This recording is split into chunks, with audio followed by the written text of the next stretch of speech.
Hello friends, मैं बबीता एक बार फिर से स्वागत करती हूँ आपका छोटी सी रसोई में। आज मैं आपको बताऊंगी बहुत ही आसानी से आप अपने पीले और गंदे दांतों को कैसे साफ़ कर सकते हैं, वो भी बहुत ही आसानी से, और आपको मार्केट से भी कुछ भी खरीद कर लाना नहीं पड़ेगा।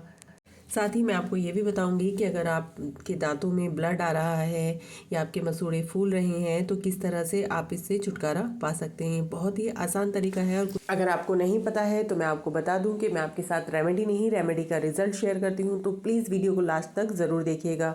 यहाँ पर मैं हल्दी ले रही हूँ आधा चम्मच, और थोड़ी सी मैं ले रही हूँ यहाँ पर नमक, और इसमें मैं ऐड करूँगी थोड़ा सा नींबू का रस। फ्रेंड्स, रेमेडीज़ बताने वाले आपको बहुत सारे चैनल मिलेंगे, लेकिन मैं बताती हूँ आपको वो रेमेडीज सच में कितनी असरदार है, तो प्लीज़ चैनल को सब्सक्राइब ज़रूर कर दीजिएगा। अगर आप भी चाहते हैं किसी रेमेडी को यूज़ करने से पहले आपको उसका रिज़ल्ट पता चल जाए तो प्लीज़ कमेंट ज़रूर कीजिएगा। अब मैं इसमें ऐड करूँगी कोलगेट। आप कोई भी टूथपेस्ट इसमें यूज़ कर सकते हैं। कोलगेट को अच्छे से मिक्स करने के बाद मैं इसमें एक ऐसा इंग्रेडिएंट यूज़ करूँगी जिससे आपके मुंह में बदबू आती है, उससे भी आपको छुटकारा मिल जाएगा।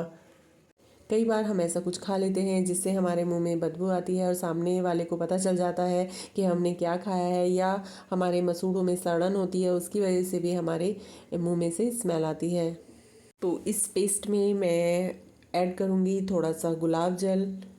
गुलाब जल से आपके मुंह में जो स्मेल आएगी उससे भी आपको छुटकारा मिल जाएगा।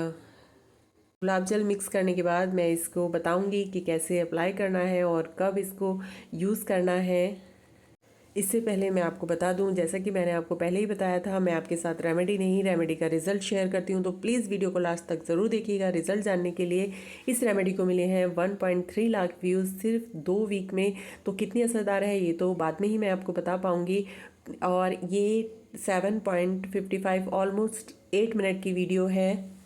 अब ये रेमेडी सच में कितनी असरदार है ये तो यूज़ करने के बाद ही पता चलेगा। जब मैं इसको बना रही थी तो मुझे लग रहा था ये दांतों में बहुत खट्टा लगेगा, क्योंकि इसमें नींबू है, लेकिन उतना ज़्यादा खट्टा नहीं लगा। थोड़ा जब लगाया तो खट्टा लगा, लेकिन बहुत ज़्यादा इससे प्रॉब्लम नहीं हुई। और बात करें इसके रिज़ल्ट की, तो जब मैंने इसको ब्रश किया तो मेरे मुँह में हल्के हल्के छाले मुझे फ़ील होने लगे, और ये अगले दिन तक मेरी जीभ पर मुझे परेशान करते रहे। मेरा ब्रश तो पूरा पीला हो ही गया। दांत मेरे ऑलमोस्ट जैसे ब्रश करते हैं हम वैसे ही साफ़ हुए, बहुत ज़्यादा कोई ऐसा चमत्कार नहीं हुआ। इसको हमें वैसे भी बताया गया था 2 से 3 बार हमें यूज़ करना ही पड़ेगा।